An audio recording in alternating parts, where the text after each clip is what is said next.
আপনি মনোযোগ দিয়ে যদি দেখেন ভিডিওটা, তাহলে সূত্র সহ কামিজ কাটিং করতে পারবেন আপনিও ইনশাআল্লাহ। তো কামিজ সূত্র সহ কাটিং করা কি নিয়ম, সেই নিয়মটা আমি এই ভিডিওতে দেখাই দিব। সুন্দর করে লক্ষ্য করবেন, এখানে দেখেন 2 পাট কাপড় নিয়েছি, 4 ভাঁজ কাপড়। সামনে দেখেন 2 ভাঁজ 4 পাট কাপড় নিয়েছি এখানে। আপনাকে কাপড়টা বিছাইতে হবে ঘের অনুযায়ী। ঘের হচ্ছে এখানে 22 ইঞ্চি, তো 11 ইঞ্চি কাপড় এখানে বিছাইতে হবে। 11 ইঞ্চি কাপড় নিয়ে সেলাইয়ের জন্য 1 ইঞ্চি পরিমাণে এক্সট্রা রাখতে হবে। রেখে আপনাকে কাপড়টা বিছাইতে হবে ঘের অনুযায়ী। লক্ষ্য করেন নিচে 1 ইঞ্চির মতো এক্সট্রা কাপড় রেখে এখানে সেলাইয়ের জন্য দিয়ে 38 ইঞ্চি চিহ্ন করছি এখানে। কামিজের লম্বা হবে 38 ইঞ্চি। লক্ষ্য করেন 38 ইঞ্চি বড় একটা মার্জিন করবেন। এক্সট্রা সেলাইয়ের জন্য 1 ইঞ্চি পরিমাণ একটা মার্জিন করতে হবে। মার্জিন করার পর লক্ষ্য করেন এখানে মহড়া নিতে হবে। 32 ইঞ্চি বডির জন্য এখানে 6 ইঞ্চি পুট নিব। গোল গলা হবে, সমান গোল গলা।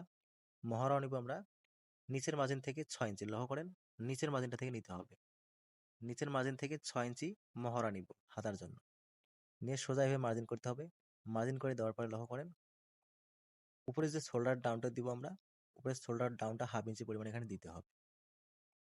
শোল্ডার ডাউন থেকে আপনাকে নিতে হবে সাইড ফাড়া বা শেস্তের মাপটা। লক্ষ্য করেন নিচের মার্জিন থেকে আপনাকে সাইড ফাড়া নিব 18 ইঞ্চি। তো 38 ইঞ্চি ঝুল হবে এখানে, 18 ইঞ্চি সাইড ফাড়া দিলে হয়ে যাবে।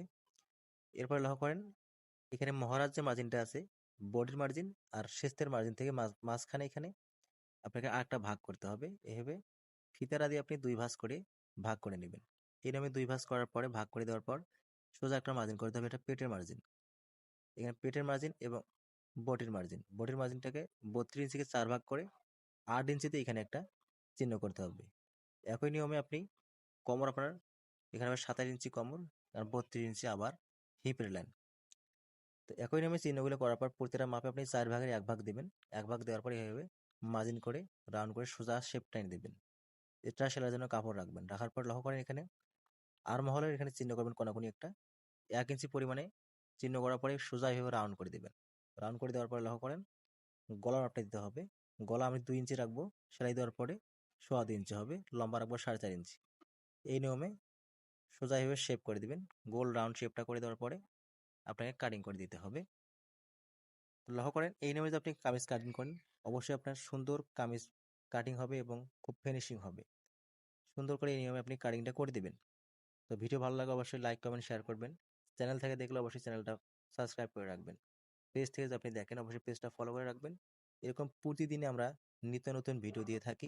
নিচের আঁকাবাঁকাটা কাটিং করে ফেলাই দেবেন। কাটিং করে ফেলা দেওয়ার পরে প্রত্যেকটা মার্জিনে যে চিহ্নগুলো আছে চিহ্নগুলোতে আপনি এভাবে সুন্দর করে কাটিং করে চিহ্ন করে দেবেন।